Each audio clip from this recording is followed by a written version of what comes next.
Welcome to the Soul Sisters series, where you'll get thought-driven, inspiring topics for your soul with Vaughn Solis and Brenda Rachel.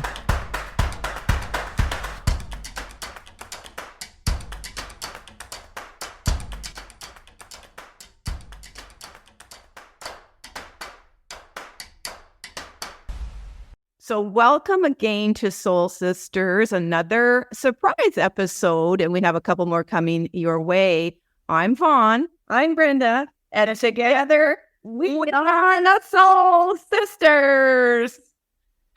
I keep saying we never get tired of that, but we only do that for you guys. Okay. So, as said, this is a bit of a surprise episode. And today we're going to be actually talking about soul healing. And that is like a big topic, sis. It is. And I'm going to explain a little bit how our decision to do an episode on this topic for you came about. But I also want to say that it's going to be different for everybody. I'm not sure, sis, if there's a lot of work done on this. There probably is in like sort of spiritual gurus. And if you go and look for it, there will be work on it. Mm-hmm. But just in my everyday travels and, you know, in the business world and looking for podcasts and things like that, I'm not really coming across this material. Mm-hmm. And so this is another huge reason I wanted to do Soul Sisters with you, Seth, is because you and I love these topics. We do. And as we've mentioned in the previous, basically 9 episodes, building a story for you to tell how we arrived at being spiritually evolved on our mission, living our purpose-driven life, coming from completely different circumstances, personalities, experiences, everything, yet we still arrived at a similar place spiritually. Hence, we are the Soul Sisters. Exactly. Real life sisters, but also very much soul sisters, which I think the older we got, we really came to respect that, didn't we? Yes. Because we're very different. Yeah. Yeah. And so I'm not going to lie, you know, we've had our differences over the years, but we made a decision, I would say a couple of years, 2-3 years ago, maybe before the pandemic, I don't even know. And at the time of this recording, we're at spring 2024, just to let stupid stuff go and just respect our journey, our purpose, our being, recognizing just because we're sisters, we don't have to be the same. Right. And that's a huge lesson. Yeah. And like, I don't know how many sisters are out there. And, you know, mostly I'm going to just say sisters, because with brothers, it's completely different, that sort of want or expect their sister to be just like them. Or if they are, you're too much like each other. And, you know, so getting to that point where you recognize the individuality and we're here for our own lessons, our own reasons, experience through our own way. And then if you can just share and have that trust with your sister, and even though like you may not really know exactly what I'm going through and vice versa, we still respect and honor that and find a common ground to kind of go, hey, but I think I get it because I went through this and maybe it's similar. And even if it isn't similar, just respect it because you never know how long you have with each other, people. Yeah. Right? Absolutely. You want to add to that at all? Well, I guess for me, I would just say that I have found since we moved across the street from each other, that's when I felt sort of a kinship, a closer kinship, because our proximity in real life, was closer, even though we don't live on each other's doorstep. No. But I also, from my own personal growth and going through my journey with writing my second book, which was all about my personal journey, it helped me really understand why I was here, and also what my purpose was, And even though I'm not really sure, you know, I don't have the answer as to even what a soul is or all that kind of stuff, but I just feel very, very blessed that I'm learning what I'm supposed to do here each day, even when I'm in my own crisis and my own emotional upheaval, which I'm in right now with illness and stuff going on with chronic fatigue and anxiety. And I'm just going to pop in really quickly here because part 6 of our series speaks specifically to the illusion of pain and understanding that suffering really is an illusion, but when we're human and suffering, that contrast and how to live with that. And that episode has been released on April 24th, 2024, and it is the part 6 of Soul Sisters. So if you do want to learn more about that struggle, and the reason I jumped in is because you're saying you're going through that right now again. Yeah. And that talks all about the perfection we expect ourselves to be, because knowing that spiritually that we are perfect, full and complete inside. Yeah. But then if your human body isn't demonstrating that, or your experiences are showing you, no, I'm kind of like suffering, and I'm kind of struggling, and I'm kind of drowning here. How do you keep that focus? How do you live that truth regardless? Yeah. So check out that episode, part 6 of the Soul Sister series. So yeah, and I also just want to say to the audience, it was very sort of kismety how you moved in across the street. Yeah. And very cool. And we are, I've entered my late 60s, and sis here, you want to say how old you are? 70. Yeah, she's 70. And so it took us a while to sort of appreciate everything I said in the beginning of this episode. And, when circumstances kind of make things happen and they're out of your control, sort of, it just, wow, all the doors just open, and it's like, I think I'm meant to do this. Mm-hmm. So we're respecting and honoring that also, that we have physical proximity now to each other, which makes getting together easier, more fun. Yeah. And for her, and just respect and enjoy that for however long that lasts, because we never did this before in our life, live as neighbors. No, and I also think too, like making the decision to share our work. Yeah. And from the two totally diverse, polar opposites. Yeah. What we are physically, but also where we came from spiritually and how that evolved. Oh, yeah. Right? Yeah. So, and then to want to do the work and bring our own experiences and finding the similarities in all of that. Yeah, that was so cool. So Brenda's rooted in disability, physical disabilities. I'm largely rooted in child loss, so bereavement, the suicide arena. I lost my daughter to suicide in July 2005 at the age of 22. And so I've not experienced physical disabilities, and you've not experienced child loss, but yet we came to find, as you just said, sis, all these wonderful sort of epiphanies and go, wow. And so for me, I think it just means, and we're getting to the soul part, is as souls, and even when you said earlier, well, you don't know what a soul is. I don't know what a soul is. Is it color? Energy? Like, I don't know. But everybody talks about soul, don't they? Yeah. And, and if you don't feel anything, you're soulless. And, and if you're broken, your soul is sick, and, all these things. So soul is something. But I guess if we looked at it as that, okay, I'm just going to say some kind of energy, some kind of presence, some kind of force, some kind of something that as spiritual beings, I look at it as sort of the soul as just a tapestry. And I wrote about this in Divine Healing, my first book.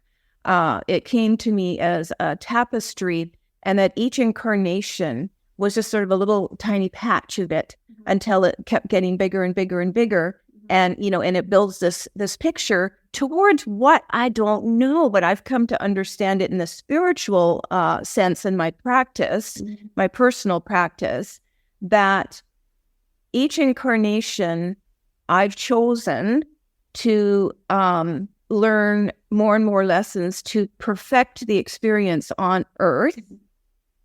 And when I've perfected, which perfection, I think to me, is consciously becoming aware of what those lessons are, number one, and why I've chosen them, number two, and then getting them and living them and resolving the lesson. Because when we've got our lesson, we don't deal with that struggle anymore. Sure.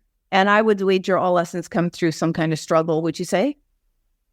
I mean, how would you know it's a lesson if you're not in some kind of pain over it? Well, exactly. Yes. Or illness, or some kind of negative something or other. Right. Yes. Whether it's struggle, like you say, pain, conflict, suffering, like whatever. And so I believe that they come to us in different lifetimes through themes. And I'm going to tell you a little bit about that if I remember. Write that down, Vaughn. Themes, because that's very, very important. Soul themes. When we awaken, we may start and hopefully do start to see a theme, a pattern running through our life of certain kinds of experiences, or in your case, several disabilities. So disability, okay. You have a life where disability is forming a huge, I'll just say backdrop for a lot of what you're going to be experiencing. Right. Mine ended up being bereavement and suicide.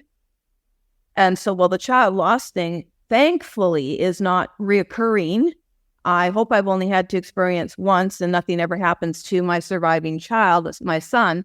But some people do lose more than one child, and they need to find out what's going on in their life to do that. But we grew up with a suicidal parent, and I, for the first time, spoke very publicly about how that impacted me as a child in a divine healing coaching episode, my principal one on self-responsibility. And I speak about that there. So the suicide, I could immediately see when Janaea took her life in 2005. Oh my God. Well, Mom's several attempts already had that context. Like that context isn't the word I want, but already had that knowingness of suicide. It was just a constant in my blood, my bones, my DNA that it could happen. That doesn't mean I thought it would happen. Certainly not to a child of mine, but it did. And that's when I was able to start to put the pieces together, even more so of seeing how the suicide, even more so than the child loss, although that's been really, really impacting. But the two together formed for me a blueprint to get my lessons, which I'll be quite honest, and this is why we're talking about soul healing today, became very clear for me, very clear. I was, as you probably remember over the last couple of years, maybe a few years, but kind of understanding, I know that suffering is an illusion. So why am I here? Well, I know I also don't want to get trapped in it. So my work rooted right back to 2006 that, culminated in divine healing, transforming pain into personal power, speaks all about that and rising above it. But as, rising above it and going, okay, well, no matter what's happened, I can still be happy. I can have a great life. Okay. And okay. And so, but you and I have had many conversations about this. Right. And I'm just going to offer here, even if you know this, and sis, I'll get your thoughts on this. Even if you know this, okay, like I just said, and I won't repeat it, and then you still struggle with it. So, but that lesson doesn't really kind of go away. It's sort of there. And once you're awakened, by the way, you can't go back to sleep. Spiritually awakened, you cannot turn that off. But that struggle, that contrast, that conflict, right? The dichotomy, it actually could be one of the greatest things that we as humans are here to figure out in this planet Earth. I absolutely agree with you. I have come across many writings over the years where spiritual leaders, in various, writings really talk about this is the toughest place to come to get our lessons. I absolutely. Well, not having any conscious memory of my other lifetimes. Right. Knowing what I went through there. Yeah. I would absolutely say, like, from my own experience. Yeah. Yes. And even the conflict with how absolutely gorgeous this planet is. I know. I was just going to say, pop in here and just say that with it being such dense energy, like when you look at the globe. Yeah. And to me, when I look at the globe or look up at the sky and stuff like that, and I think about what is surrounding, I mean, I don't know anything about what's in outer space other than what I see. But I'm just saying, like, it feels like a shroud almost, like, over Mother Earth. Yeah. And it's like, how do we ascend beyond however many millions of miles, we have to go to get into the lightness? Trillions and trillions. Because it's probably not far because it's energy. It's just boom. Yeah. Kind of like the veil. So we could think of Earth maybe like almost like the veil. Yeah. And I always think of the universe as just infinity. Yeah. And it's mind-boggling. So I can't go beyond it. It's just infinity. But what I will say is, here's something. So when you lose someone, particularly meaningful, impacting in your life, because we can lose people and we love them, and some deaths are just not as impacting as others, and that's for each one of us to sort of determine. But if you're blessed enough that they come to visit you, I have yet to meet anyone as a parent, as a medium, but a person that is able to have visits, myself included, with my daughter. I've had other deaths where those people do not come to me, but she does, and they look nothing but radiant, and and so I like to sort of think of this infinity and where we go, the afterlife, the oneness, the consciousness. And science, by the way, is starting to research. And I've got an article I'm going to be doing an episode on that. They are looking into the scientific evidence of consciousness existing beyond the body. I've known about this for years, and some scientists actually, and medical doctors and stuff, talk about this in books. But if they're actually taking it seriously enough to kind of go, okay, so ongoing consciousness. So that's kind of how I think about the afterlife, is ongoing consciousness. It could be energy, it could be light, it could be a whole bunch of different things. I don't think it matters what it is. The fact is there's some kind of an existence. And for those of us that actually have our proof, quote, our proof, unquote, with visits, and you just can't deny something so powerful has happened. And my daughter has taught me over the years since 2005 through these visits. And Brenda and I both work with angels. So that yet is another dimension of what I would consider infinity, and a connection and a communication with something we don't necessarily understand, but we are able to do it with that part of our brain that allows us, our consciousness, to rise, right? Whatever. We're not talking about that today necessarily, but I think it is a peaceful, beautiful place. But and so the human body, feels as the human body feels like that denseness, and it is dense, all the gunk in us, and then we rise above it, right? And there are people that actually have talked about, they've literally died and hovered over their body. Yeah. And then the reason we know is because they did this is because then they come back into the body and oops, they're revived, but they live to tell the story. And those are actual death experiences where a person has died and come back. And I think they're actually changing the terminology around that now instead of calling it near death. So it's kind of interesting. So all of that to say, so the soul in there. So for me, it's kind of like this huge tapestry. And I'm in this experience. We're all in this experience. And we've chosen Earth for our tough lessons. And maybe the contrast, and that's what I want to say, of the beauty of this planet. Man, and the more you get to see it and just like, whoa, is in itself the contrast for our perfection. Mirroring, like anything that we see that's awe-inspiring, and like the mountains and the oceans and the color. Well, we can only see color through the physical, and apparently it's supposed to be absolutely different when you can see it. It's not constrained by these eyes and so on. But what I'm saying is that in itself, the beauty of the planet might just be the reminder. I'm just getting this as I'm saying it. The reminder, the daily reminder we can have and enjoy by looking at whatever we look at in nature, anything that brings us beauty that's outside of our physical, experience and people, the planet, and just kind of go, okay, yes, that is my perfection. Because if you think about it, every single thing that works naturally on this planet, and in this planet, in the oceans and so on, it's like a perfection that without one little tiny thing wouldn't work in relationship to everything else that keeps us living and breathing here. Yeah. I mean, that in itself is like mind-boggling, right? Yeah. Yeah. Well, just the harmonious how do I want to say this? The harmonious sort of evolution of how everything has been created on this planet to work in synchronicity with everything.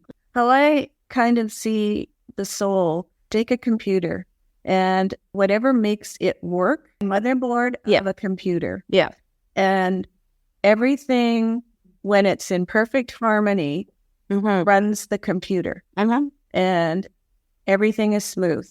And an operator on the computer can do anything that they want within the parameters of that computer. But just take it as, say, it was the universe and us operating within our consciousness, that is our soul, which is the motherboard for our consciousness. So every piece fits together, and whatever we're going through in the conscious state, we're feeling, we're here, we are the five senses. And because the soul doesn't respond to the physicalness. Let's assign it a consciousness, but I believe that we have the freedom and the willpower to connect or not connect to the greater reason we're on this planet, framed in, I got to get this right for my soul. So most people say, so I don't have to come back and do that again. Most people, when they get their lessons that are being tough, they say, I want to get my lessons so I don't have to repeat them. And spiritual leaders will talk about this in books and so on as well. I even say it. You get your lesson. I said it earlier. You get your lesson, you move on. So an example might be financial troubles, like over and over and over and over. And then maybe when you get the lesson that, oh, right, I came here to, heal my fear of money. And then you just trust. And then within that, there's loads of lessons. But just trust the universe is going to deliver and this, that, and the other. And all of a sudden you realize you're living the most abundant life ever. And okay, how can you tell that was one of mine? It kind of was one of mine. But anyway, I'm giving you an example. So that wasn't my purpose-driven and my major, getting this right. The seeing and healing my soul, my spirit, but my soul in this lifetime, and to not suffer, because we don't need to suffer. That's the driving force in my purpose for being here. The financial one I just explained about, which I literally really did go through. Okay, and I still remember getting that guy's book. I forget his name, but it was the Abundance book. And you did 40 days and you're going to be wealthy. And so, you try all of these things to not be afraid of money, when the root cause for me was just I was afraid of money. I had enough, but I was afraid of money for many, many, many years, which I think a lot of people are. And so when I got it, you can feel it and just go, oh, you know what? And it might take a few months and it might take a few years to really trust and just live and breathe the experience of letting go and letting God, as we say, letting the universe, of which money and fear of money doesn't have to be part of it anymore. I can truly, honestly say when I got that lesson, I remembered it. I remember I was done once and for all. I'm done. But it took me a few years to really learn to trust. And so money was never the problem. Trust was the problem. And so that was a huge lesson for the incarnation. But it is one that I would wager a majority of people go through, whether they address it or not. A lot of people are afraid of money and experience money problems that demonstrate financial problems. And so I don't think there's anything sort of really unique and driving in that for me, but there could be for another person. So that's all I'm trying to say. So I don't think the soul is sitting there going, are you getting your lesson yet? Come on. Are you getting your lesson? No. But it somehow, I think for understanding it, it's when we get the lesson, you tick that one off. So if I truly, authentically get and live, not just intellectually understand it, but really I'm living it, I don't need to suffer. And how I would live that is I would be experiencing and presenting as joy as my absolute go-to disposition rather than pain. I don't need to come back and do that. Right. That's how I kind of feel about it. Tick. And then there are some people that just never want to come back to the planet. Names shall be not disclosed here. Right? Never. This is my last trip. Well, you want it to be last trip. One-way ticket home. But we don't know that for a fact. But I'm just saying. But you're an angel. Right. But even in saying that, and even in saying that, we've done other episodes on that. So I'm not going to talk about, we've done, like, I would say if you would listen to the first, say, three or four of our souls, okay, well, all of them. No, but I think it was episode part 3 where we really talked a lot about that struggle, not wanting to be here. And so we're not going to talk about that today. And Brenda, you do love and you can appreciate the planet and all its beauty. Can you not? Oh, absolutely. I'm not saying that. I know. She was a rafter and a hiker and all of this stuff. So yes, she loved nature. So we're not talking here at all about disrespecting the planet. In that episode, it was more about knowing you fulfilled or come close to fulfilled what you want to do here. What more is there to do? And then that struggle and dichotomy within those experiences. So, but today, the reason this is kind of long-winded to get to this idea of soul healing, but here's what happened to me recently. So I'm on this journey to actually just do what I said, represent as joy and really, truly, authentically mean it and live it. So where people look at my face and go, my God, you look really happy. I just went out with a friend the other day and she goes, you're glowing. And I went, thank you. Be healthy, because I struggled with chronic illnesses, pesky little illnesses as a result of living with bereavement. So kind of got those under control. And really, but the biggest thing really is not about any of that. It's about losing that idea, giving up that idea culturally that I'm not saying we're culturally taught it, but we feel it, that if we allow ourselves to be happy in bereavement, and certainly certain types of bereavement, so child loss would certainly be one of them.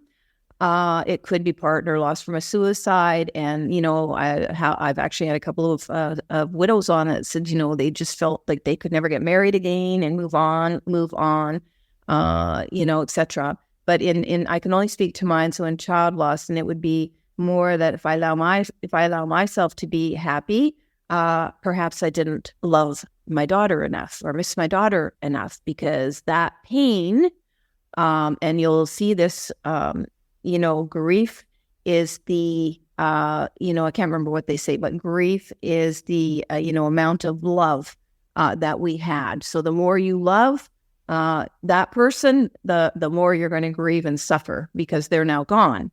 And so I get it, and I think that's actually appropriate for a certain amount of time in bereavement, and for some people that's a lifetime.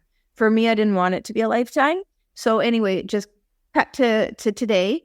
It's been a journey, but I'm at a point today in 2024 where I embarked on some acupuncture that deals with Chinese medicine. And so in one of the treatments for me, and I'm going to keep this really high level and brief, and this is where the idea for the soul healing episode came along. I was experiencing because when I get the needles, I kind of go into infinity, and it's kind of bizarre, but I can't help where my conscious mind takes me, and probably tapping into the subconscious and the reason for being here in the soul, and like all of this stuff that is even kind of a little bit scary, but not really. But because I don't know what's going to happen when I go to acupuncture. But at any rate, my last treatment, and I'm lying on the bed, and just connecting with my mind, my body, and literally, just like a movie. I was just getting these one after the other of these faces, and particularly eyes. It kind of mostly was eyes, sort of really beautiful, and they would just meld into just like next one. They would just transition from one to the next, to the next, to the next, to the next. And sometimes I saw a full face, but mostly it was just the different eyes. And I was like, what is going on? And I wanted it to stop because it was becoming a little bit overwhelming. But again, I knew I could handle it. And I understood immediately. Well, not immediately, but I understood maybe this went on for a few minutes. And I maybe understood about a minute or so in, oh my God, I'm seeing I'm seeing my incarnations. I knew that. I knew I was seeing faces, and specifically the eyes of many, many, many, many lifetimes that I have lived as a soul. So I remember, so I came out of that, and settled down. And there were a couple times I squeezed my eyes and stop, like I've seen enough, because I was getting actually mentally very, very tired from this experience. And eventually it just petered out and went back to my third eye, which opened in 2006. And it went back into the eye, and just sort of settled down. And it was sort of like your little movie's finished. And so I remember telling you about it a day or two later. I came out of there very woozy and just like, oh my goodness. And I did tell my acupuncturist, because, so they can, record what I'm experiencing, with this treatment. Anyway, that I remember telling you, I am here not to just heal me in this lifetime. I am here to heal all of the pent-up pain and suffering from numerous lifetimes that maybe I wasn't able to heal as part of this person, okay, this ripple of the soul that I am presenting as Vaughn in this lifetime. And I've taken on to heal as many of those, lifetimes that I believe do live within our DNA, in our spiritual DNA, if there is such a thing. But I like the sound of that spiritual DNA. That it sounds, and listen, is it possible? I don't know. Because I don't really feel like I have control over what I chose. I do have control over what I do with what I chose, but not necessarily with the contract I made for the life as me, little Vaughn, me consciously. You get what I'm saying? I do. It's huge. So realizing that, I said to you, we went out for chai, and I said to you, wow, like, we need to do an episode on soul healing. But really, we're doing it just to sort of talk about it. We don't have answers, do we? And just what we think about it.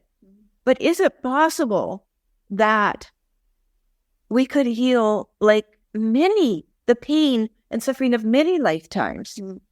Oh, I believe anything is possible. Truly. And that concludes our episode.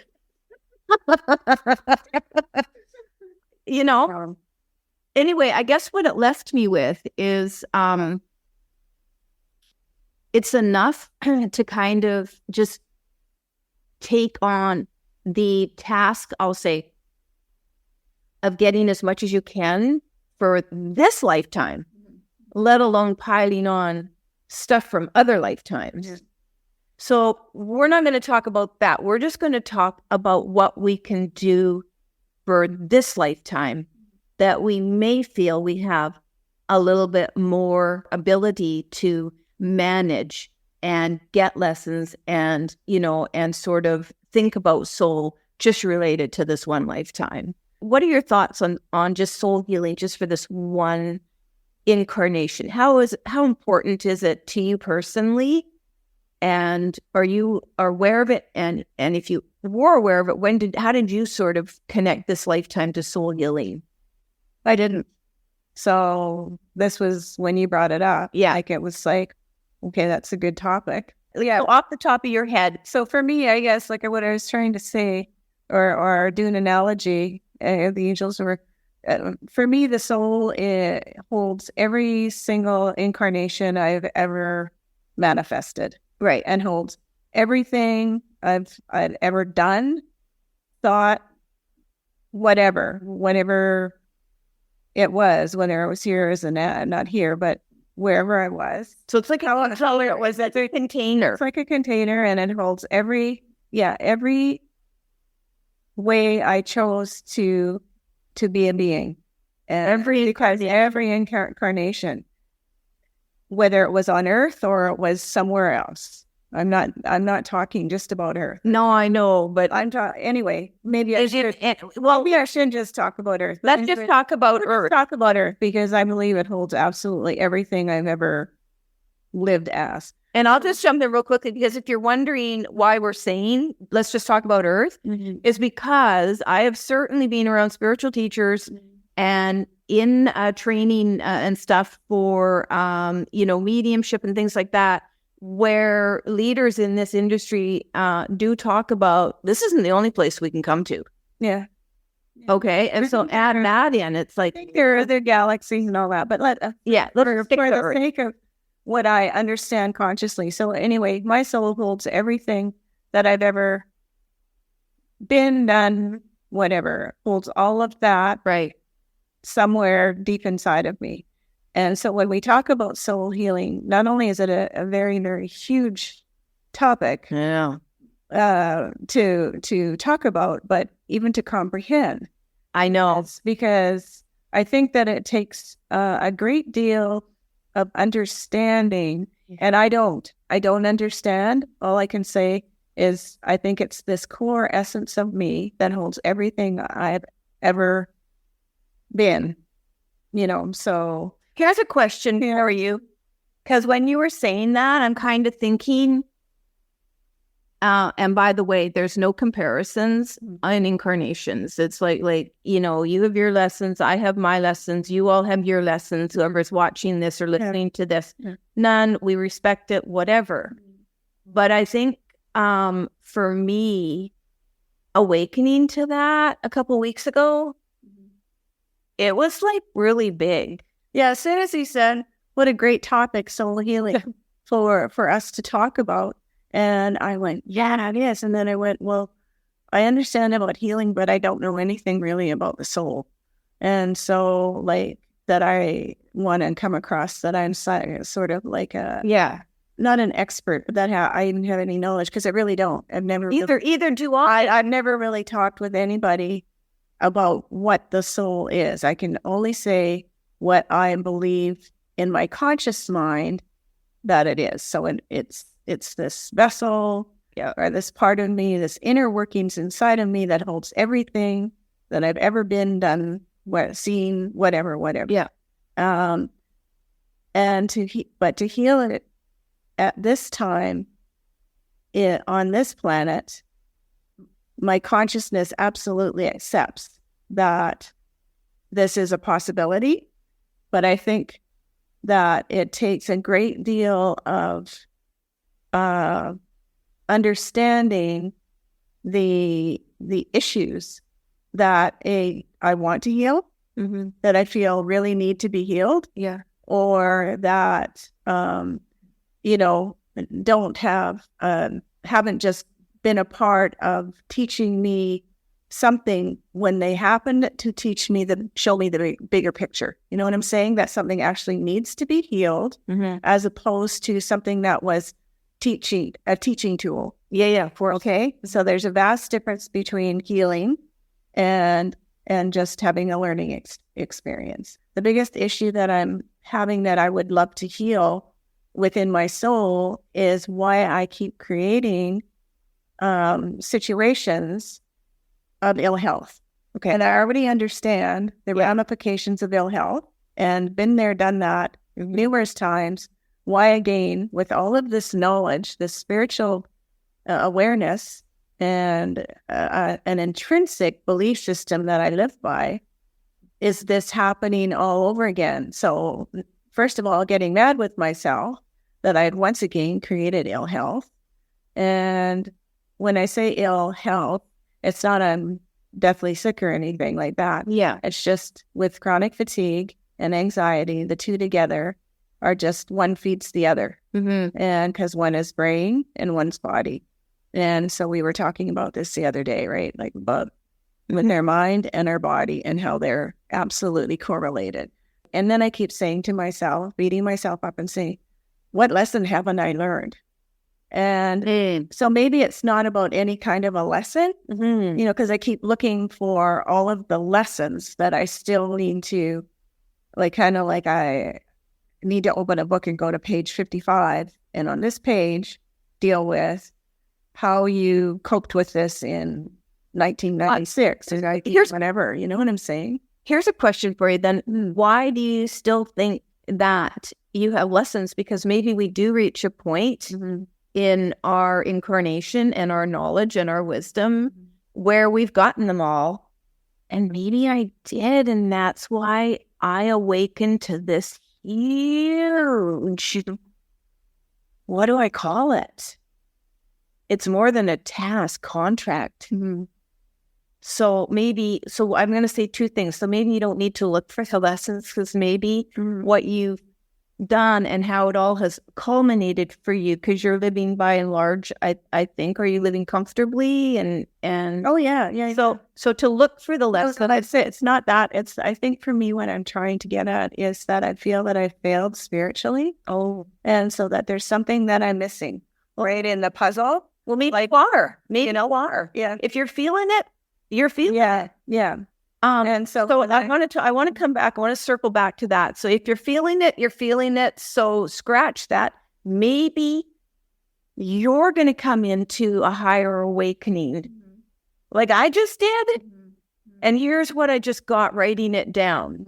I know some of you watching this or listening to this might, at this point kind of go, yeah, I don't think so. And I get that. And so be patient with us. If you're just, all we're doing is offering some stimulating conversation here as we try and figure stuff like this out ourselves.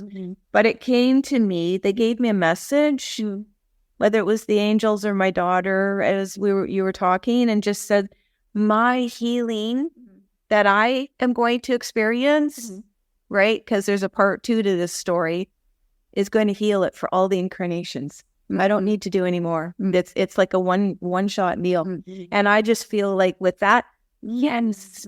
So if I took on the task, the contract of, okay, you're going to go through the most, painful suffering, that whether you've experienced this in other incarnations, you're not remembering that. You're not remembering that. You just only know what you're going through in this lifetime. And everyone can attest to that.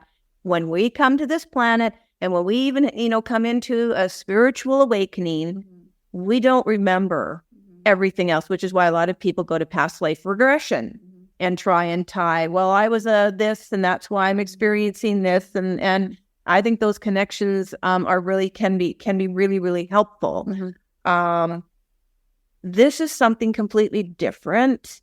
So I choose to have a child, my only daughter, whom I loved absolutely dearly, like my son. I came to the planet also to experience motherhood. This is going to be my sort of like role. Yep. My most important role as a mother.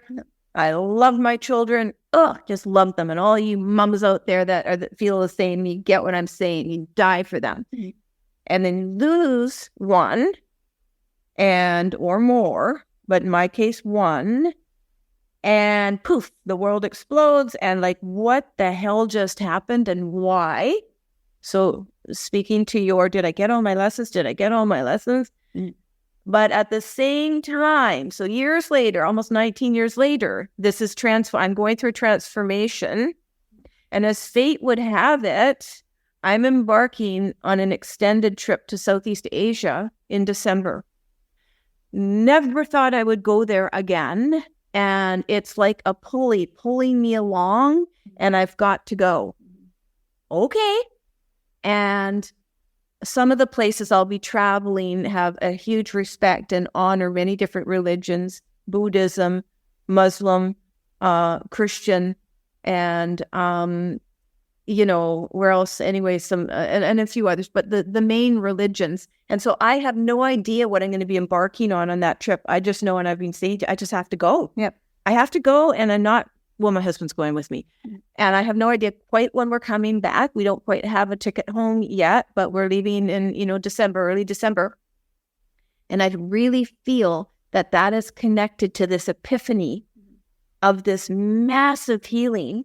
So what I'm saying is, so now I'm looking at it like, wow, girl, it wasn't just about you and just healing you after Janaea died. It's about taking on the healing for many, many lifetimes where you went through this before in different ways. But certainly I know I was a bereaved parent many other lifetimes because I saw that with training with James von Prague in 2015, and he took us through past life, and that was pretty interesting for me. So I get it. It doesn't mean it's easy, and I understand it, but I do get it's like, I get it. Okay, but now how? Now how am I going to do this? So I'm just letting myself be guided. So that's kind of what I wanted to say, tied into you going, well, page 55. Yeah. Did I get that lesson? Well, maybe if you just kind of, just don't worry about that. Just trust that if and when you're supposed to answer for more, because I think a lesson is calling us to answer for something. And what I mean by that is, in this life, I'm going to go in and here's what I'm going to attempt. I'm going to attempt to get A, B, C, D, E, and however long the laundry list is. And the more you get it, the more you feel at peace. When we get lessons, we just know we got the lesson, right? Yeah. We just know it's complete. We feel changed, transformed, and we get it. But when something is still nagging at us, it's the putting an end to all suffering, and legitimately, not just, I'm done. No, it's legitimately making it okay. My daughter left. I don't get stuck on how, that just said she left me, and I'm okay with that. Like, I'm okay with that. So that's a biggie for me. And for you, it could be the constant disability. I'm not going to speak for you, but what I'm saying is we know those things are still before us, right? But maybe this frustration is just kind of I'm prepping you for something that maybe you're going to have your own epiphany. Well, I think basically, yes, as I was mentioning to you, that the angels just gave to me, like everything is in divine order. Mm-hmm. And so when I understand that I contracted to be here and go through the experiences that I did, and have had an extremely wonderful spiritual development and unfolding, yes, through many through grace and gratitude and everything that I can think of with the angels' help. I don't think for me it's about needing to have a whole bunch of other lessons.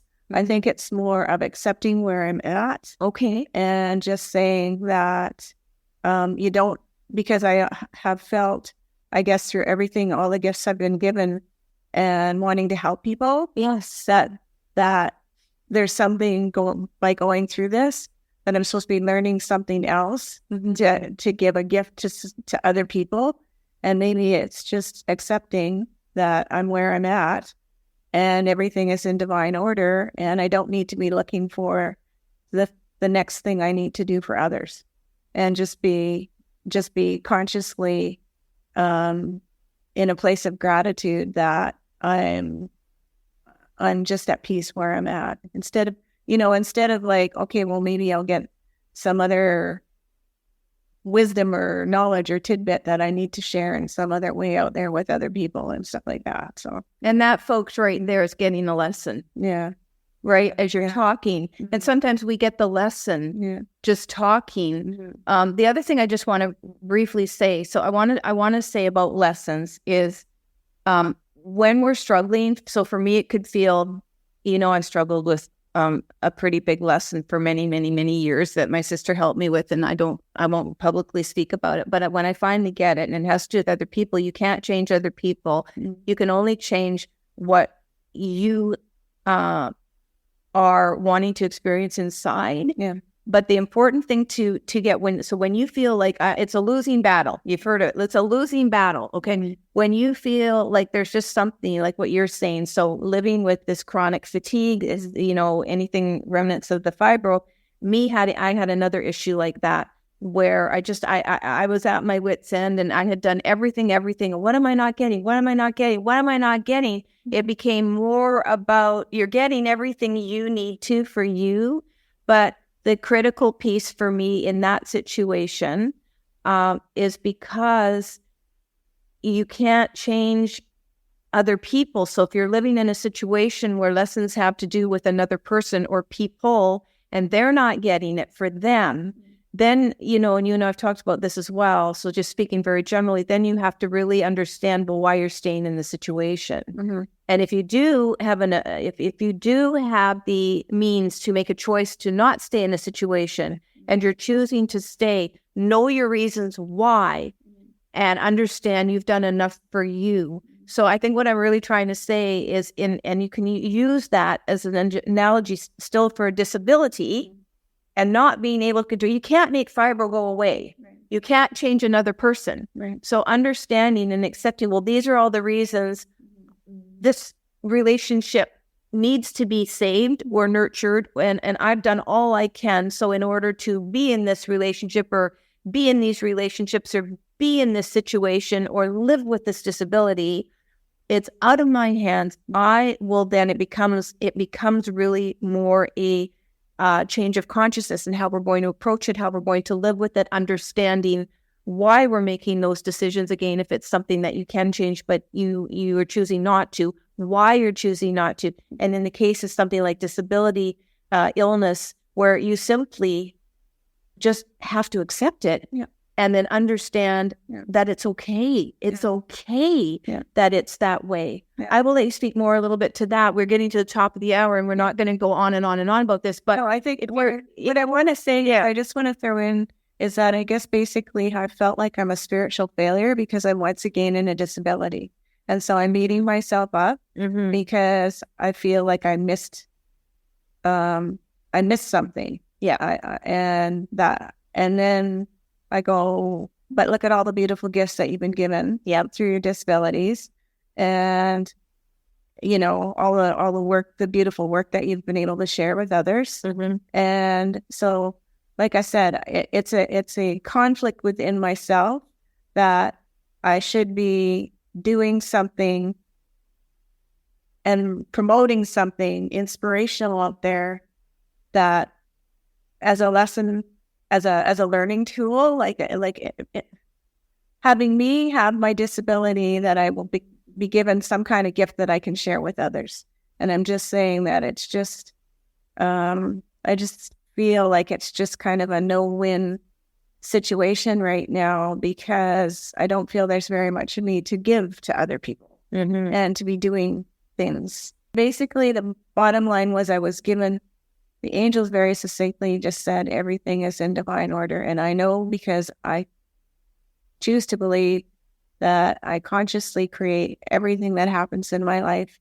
And there is no wrong thing happening in my life. Everything is in absolutely divine order. So I think what I want to just sort of, conclude with here, as I said a few minutes ago, this is more just offering a conversation and just kind of, as I learn about this and think about soul healing and like a huge, it's a huge topic, and like, whoa. Not sure I'm grateful for the awareness, but I think I am.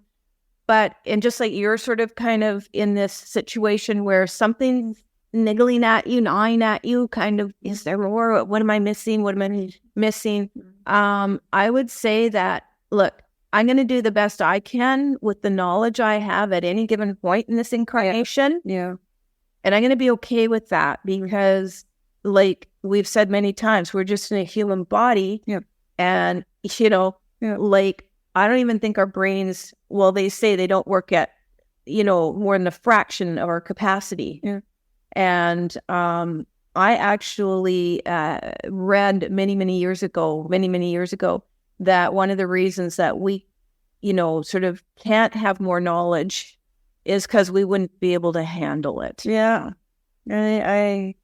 We wouldn't be able to handle it. With that. I think we're only given anything that we can sort of handle. And look at that experience I had in that acupuncture table, and it was so much for me, even just for a few minutes. And I was like, no, stop, it's too much. And eventually it just sort of faded out. So it's kind of like the wise master, of the universe, like infinity, kind of going, you just a little bit more, you can handle this, and then, and then you're back in your body, and you're back in your mind, and you're kind of going, okay, well, that was like freaking me out, and now what? So, but I can't deny that there is something to soul healing. Yeah. And nor can you. No. And now you can't either. Yeah. So, well, that was kind of interesting. It was. Yeah. And I guess all we can do is just like I said, is be aware of it. And I think that every bit of healing we get in this body, your corporeal, heavy, dense body, however you choose to look at it, which is beautiful in any way on the outside and the inside, right? Any amount of healing we do for ourselves, I believe, does sort of sprinkle it on the tapestry of the soul. Yeah. And I think that whatever we consciously awaken in this lifetime, right? Yeah. As it says here, automatically heals it for all others. Exactly. That are aligned for this purpose. Right. I totally agree. Right? Absolutely. And they're kind of, saying that to me. So I can feel better. Like my responsibility doesn't have to be too big. Mm-hmm. I just need to heal me, focus on healing me, because that's what I want to do. Not because I think everybody should do that, just because I want to do that. Mm-hmm. And I know it's going to wipe the debt for every other incarnation where one part of me anyway, as this personality, one part of me did not manage to achieve it for whatever reason. Yeah, and I guess what I just want to close with too is what the angels are telling me is I didn't fail as a spiritual being because I'm going through this yet again, because that's my biggest thing, and that's all comes from ego. Yeah. So, it's like if I just stay in each moment and live each moment with the grace and gratitude that I have for being on the planet and having the gifts that I've given to be able to have shared with people and continue to share with people, and just saying, thank you, angels, like that I'm still here and I'm able to do this no matter if my body and mind are in physical depletion at that particular moment, but this too shall pass. And we're going to give Bryn an extra big thanks for being here, feeling completely depleted in energy. Love you, honey. Love you too, because it takes a lot sometimes to show up and continue to do work, purpose work, just even to help, a few people out there at this point. When I would normally be resting on my coach right now. She would, but she scheduled this in, and we both get, another thing is, we both have said to each other that we get energized when we'll talk to one another and we'll just have a message for one another, and it'll completely turn the energy of depletion, tiredness, fatigue, pain, whatever. We just get completely rejuvenated and invigorated by that higher vibration energy, which even actually expresses in words, doesn't it? Absolutely. And so I hope that you've enjoyed this.